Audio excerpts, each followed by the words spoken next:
We are finally here. Alex, we are finally here. We finally made it. Football happens this week. The preseason game, we're going to talk quarterbacks. This whole episode is dedicated to the most important person in all of sports, the quarterback. But Alex? Vamos Toros, baby.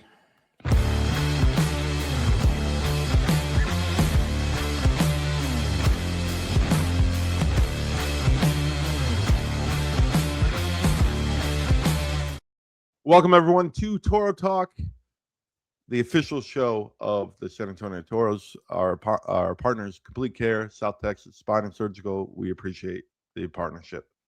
All right, Alex, we've been waiting for this one. We're building up for this one. We talked a little bit last week about quarterbacks and maybe the style of play, but this time we're going to really dive deep into it. We're not even going to cover news. We're just going to go – we're dedicating this entire thing to the, like I said, the most important position in sports. Do you agree with that statement that it's the most important position in sports? Because I think there's one argument in all of sports. I know this isn't a debate segment. I know we didn't prep for this, but is it the most important position in sports? I don't know. There's yes, I would say.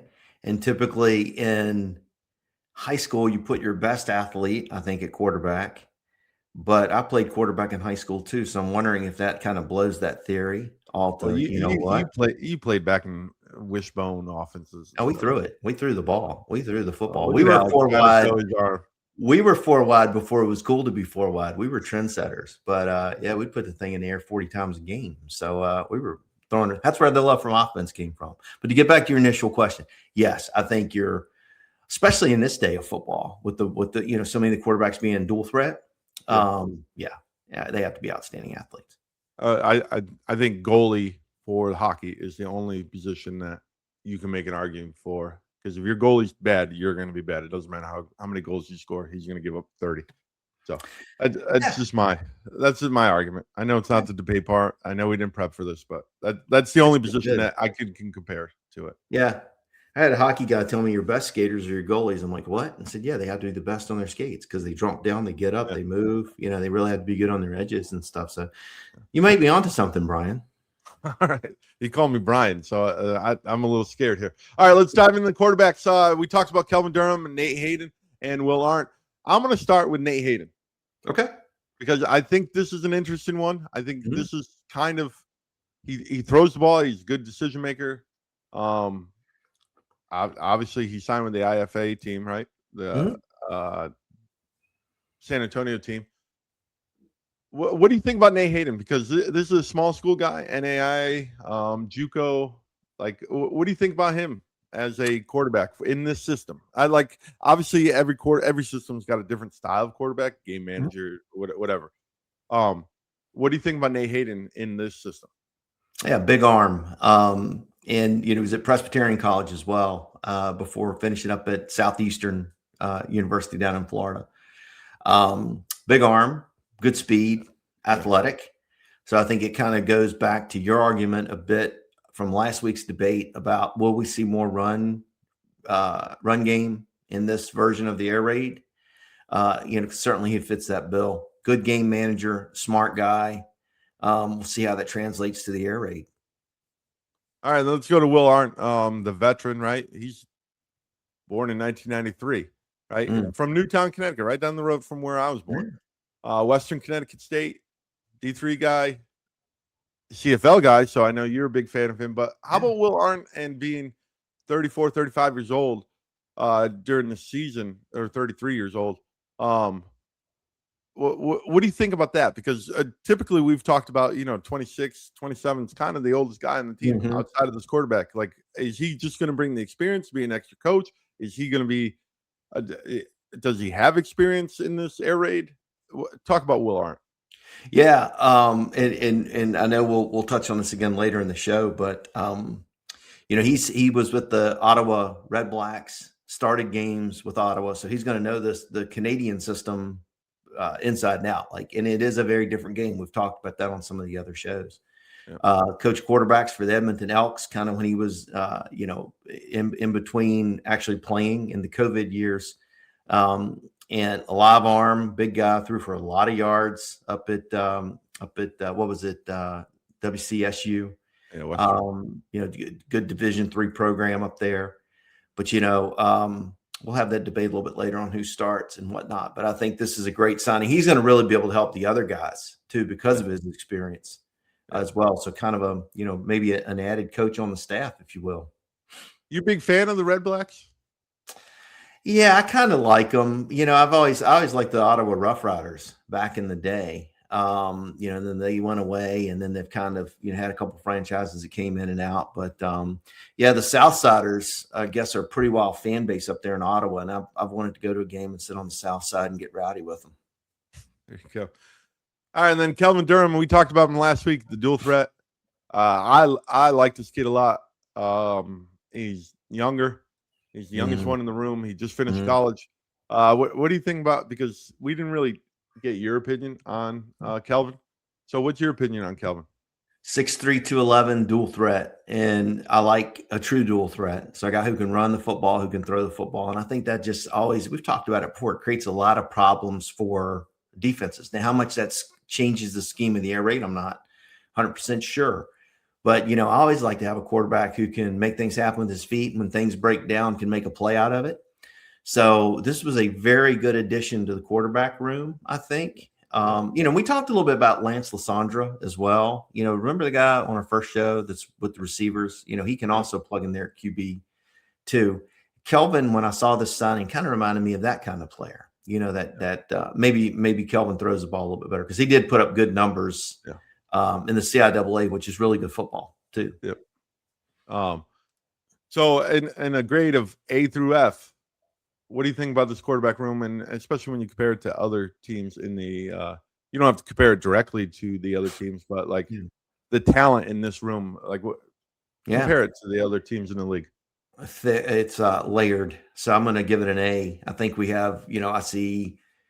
Man, you're a brown noser. You're a brown noser. I'm a homer. Like, I'm a homer. Yeah, Josh is paying the bills, and you're like, everything they do is great. It's an A. Yeah. It's the Toros. I love it. I love busting your chops.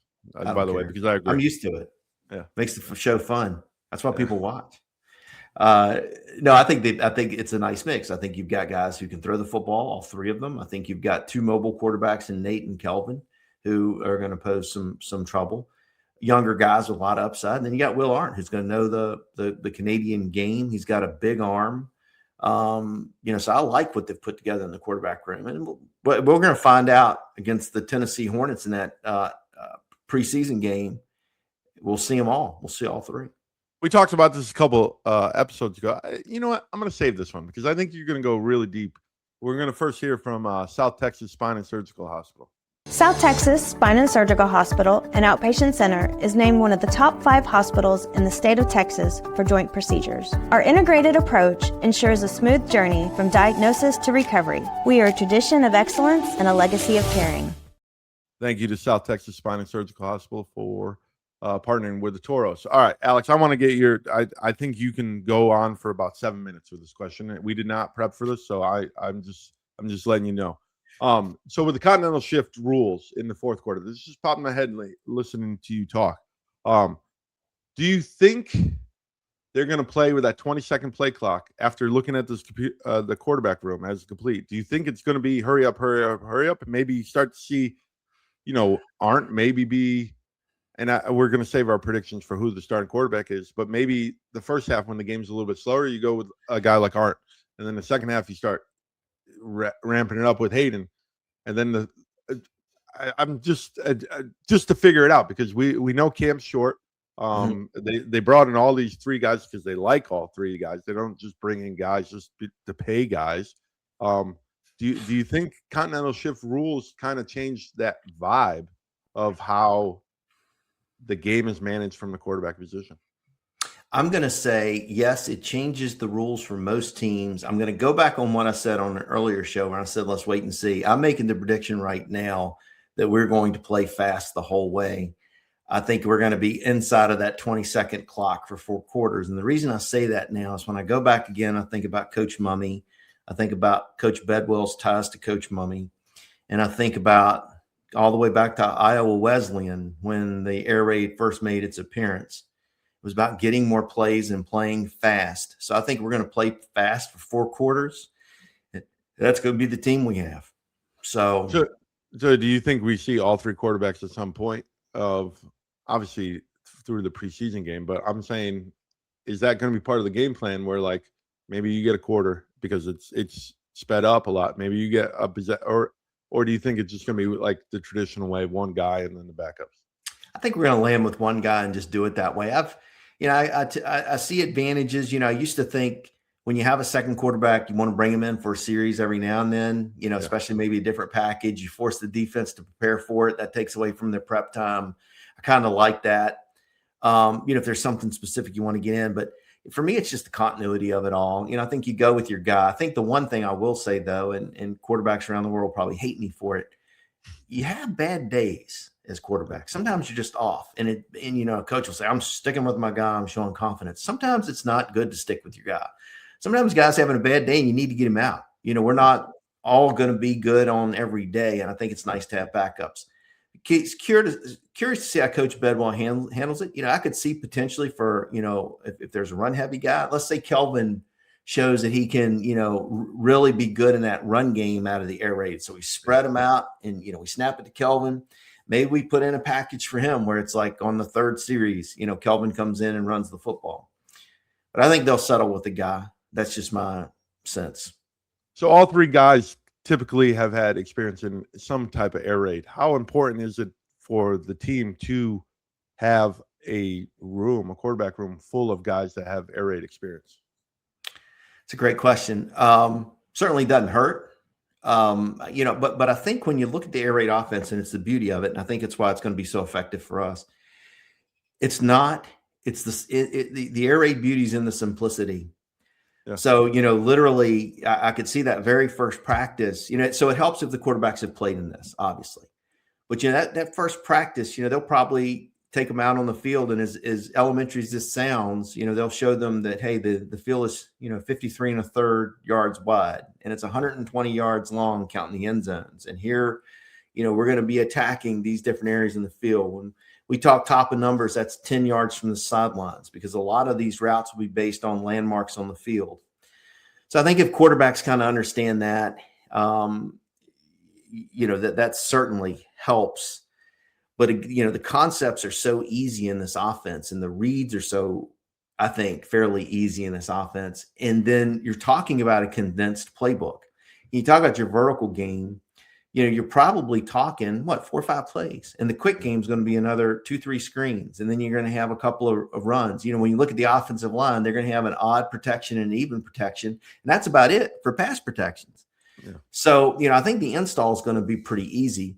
Obviously, if quarterbacks have experience in that, that's going to help. But I don't necessarily think it's a must either, that they've played in the system before. So so the install with the camp being, we're in the middle of camp right now. You think they're further along because of the experience with the quarterbacks than, let's say, a team, you walk in there and you're in a pro style offense and you're trying to West Coast or whatever, and you never played West Coast. That takes a little bit longer than what is taking place in San Antonio right now. Yeah, and I think the concept. So the air raid, if you think about the air raid too, that conceptually, these concepts, you can take it all the way back to the BYU days. If you really want to go back to the air raid, look at Lavelle Edwards' tape from like the 80s. That's kind of where this whole thing started. And then Coach Mummy and Coach Leach put their own flavor to it, and it's. But I think that these, a lot of these guys are going to have seen the concepts in 7-on-7. I think all college teams, everybody now at some point has 1 or 2 air raid plays in their offense. So they're going to understand the concepts, and the concepts are easy to understand. So yes, I think having a quarterback that's played in that system before helps. But I think like literally from I never played in the air raid, and I sat there and I studied it. And it's like, okay, there's my read, there's mesh. That's who they're looking to attack. I mean, it's easy. Like if you've played, you're going to pick up on it. I think that's going to be a huge advantage for us. And don't forget now, we always see this in spring football, or really even in college football and other areas. The offensive line, I think, always lags behind a bit. We don't see their best football. what's great about the air raid is you're talking literally for pass protection. There's an even and an odd protection. That's it. So you're not learning all this other stuff. You're zone blocking up front, which is basically footwork. There's not a lot to install from an offensive line standpoint and protection standpoint. That's going to help us too. Fair enough. So out of the quarterback's position, we go into the preseason game here. What do you want to see in this preseason game? Because I think it's fair to say that all three will see some action, but what do you want to see in this preseason game versus the Tennessee Hornets? The right decisions, so the right reads and being decisive. So, we used to talk to quarterbacks, and even if they do an interception, when they come over the sidelines, you'd ask them what did they see, and if they could tell you right off the bat what they saw, they got less of an ear chewing.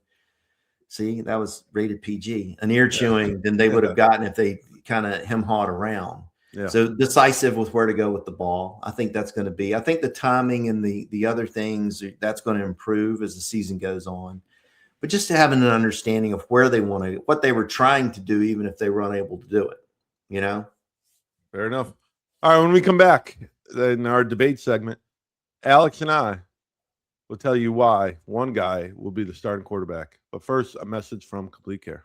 When it comes to performance, one thing is true. You can't do your best unless you're feeling your best. Whether you're crushing it in the classroom to ace a test or pushing hard for that extra point, you have no time for downtime. So if you get sidelined by sickness or injury, just remember Complete Care. We have 3 convenient San Antonio locations, and we're open 24/7 to diagnose and treat you quickly. With X-ray, CAT scan, ultrasound, and on-site lab, we'll get you back in the game. Nowhere to go. Complete Care. Thank you for Complete Care for partnering with the Toros. All right, Alex. You're Stan Bedwell. Mm-hmm. You haven't seen camp, so Bedwell's got a leg up on you on this. Based off of their history, who's your starting quarterback for week 1? Not the Tennessee Hornets game, but week 1 of the actual season. Who would be your front runner? Will Arndt, the veteran. And I base that based on the CFL experience. He started with the Ottawa Red Blacks. Had 3-4 games where he started for them. He's been a coach with the Elks. He's going to understand that continental shift. He's the veteran, and he has a big arm too. I mean, that's the other thing too. I mean, we talked a little bit about his age. He's the oldest one in the quarterback room, but good athlete. He still has a big arm. He understands Canadian rules football. And we haven't talked about the waggle and all of those things too with the motion, but he's going to have a better grip, I think, than the other two. So, or should. So he'd be my pick week 1. Who's your pick? Oh, you know my pick, man. I think you've talked there, but Kelvin Durham. I just think the dual threat. I think with the offensive lines lagging behind, and I know you say that it's very simplistic for pass protection. But I think it's going to break down a little bit. It's still going to be rusty. I don't care if it's only a few concepts. It's still going to be rusty. And the offensive line always lags behind the defensive line. And if you look at the defense coordinators in this league, they're very aggressive. They're very aggressive. And I think that's on purpose because everyone knows that offensive line is going to take the longest. And with the shorter period of camp, you can take advantage of that and maybe get a couple wins. And now when you're in the middle of your season and people are starting to put tape out on you, you've got a couple wins in your bag, and you've got some room to play with to go for the playoffs. Mm-hmm. I just think this kid. I think he comes from a guy that coached Daniel Jones, and I think he kind of can fit that. And I think Daniel Jones would work well in an air raid kind of thing where he's not dropping back. He's not the biggest arm, nothing like that. He make good decisions and be able to move with your feet just a little bit. Mm-hmm. And this kid's actually faster than Daniel Jones. So I just feel like. And I know you probably saw Chris League in college. He was really good. He got replaced by the greatest quarterback in college history, probably, but he was really good. And I believe he won a national championship, didn't he? As a starter. Tebow was back. I think so. I don't. Anyways, you can check it, whatever. But those quarterbacks, I think if you play that style where you're kind of like an athletic game manager, I think you could be very successful here. And you talk about you said it for the last 2 shows that the concepts are easy in the air raid. Well, he's already got experience in air raid. It's a little bit more running RPO or more quarterback design runs with the system that he had, but he played for the same guy for 3 years. He was a starter. He followed his coach. He transferred. and he's been successful every way. You threw for 8,000 yards. I don't care where you are in college. Like, you're throwing for 8,600 yards in your career as a 19, 20, and 21-year-old or whatever age he was.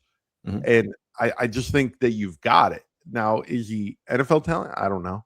I don't know enough about that, but I think he's been successful enough where he's got the recognition, right? All SIA and all CIA, right? In the last 2 stops. He's played in the air raid. I just think that this is the guy that can put you over the top in the league because he's mobile enough and he's got enough experience in the air raid of making decisions that I think this guy will give you a leg up. Will Arndt, it gives you that experience, obviously. He's been around for a while. He's been around air raids, Canadian Football League. I think he's a brain in that QB room, right? That can help out Bedwell, who is the offense coordinator, but he can help him out. And now you got an extra coach that could take snaps for you.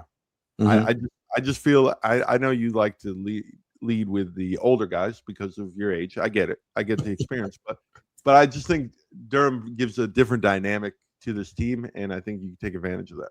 Well, how about Nate? Because we haven't talked about Nate Hayden. Yeah, Nate's the wild card. He's the wild card. Yeah, he played in Germany. So, I mean, he's had experience with professional football. And like I said, he played at Presbyterian. He put up good numbers, didn't turn the ball over, good game manager. A lot of what we do in the air raid, too, is we want high completions, move the ball, possess the ball, look for the opportunities to score. But that short game sets up a lot of the deep stuff, too. Yeah. Could he possibly be a guy? And put up good numbers at Southeastern University, too. So I don't want to lose track of him. And apparently he's got a rocket arm because I've heard the stories of him throwing with ace and like leaving bruises on his arm. Well, so apparently there's a lot of smoke on it.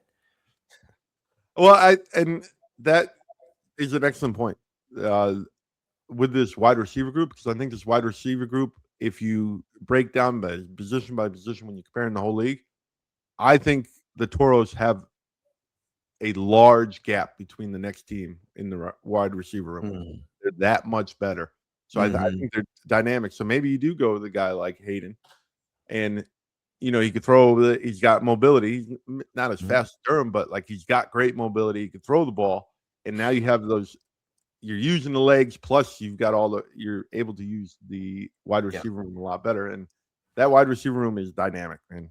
You're talking Cam Echols Looper, you're talking Khalil Lewis. I know you love Cincinnati guys. You're talking Dylan Wright, Chris Carpenter. Like, it just seems like there's a lot of talent in that room that could be playing at the next level. It's not, and this is no disrespect to the league, but like it's not double A baseball. If UFL and Canadians triple A, it's not double. You got a lot of triple A and maybe Texas squad guys on your team in the wide receiver room. Yeah, that's the other thing too. Like, we've talked about that when you go through the position groups. I mean, we've got guys who have, been in NFL camps. Yeah. And again, even when you look at our quarterback room, I mean, Will started for the Red Blacks. That's pretty impressive to have that level of talent on the roster. But it's going to be interesting to see. And I think we'll know a lot more when we come out of the Tennessee game to, the preseason game. We'll know a lot more. And, we'll see how it evolves as the season goes on. Fair enough. All right, Alex, anything else? Because it's our final preseason one. Now we shift into the season and actual football. And I know you love that part. Oh, yeah. This has been my time to shine. Now it's your time to shine. Oh, yeah. Yeah, we'll be able to talk about the preseason game, the Tennessee Hornets. We'll break that down on the next show, which will be good. We'll look at some of these guys and see, who shined, who really stood out. Really excited to see that. And keep checking Twitter and the Toros website for information on how you can watch that preseason game. They'll be sharing that very, very soon. Fair enough.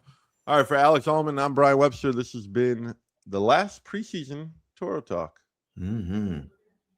Absolutely. And when we see you, we'll have a preseason game under our belt. And until that time, so long, everybody.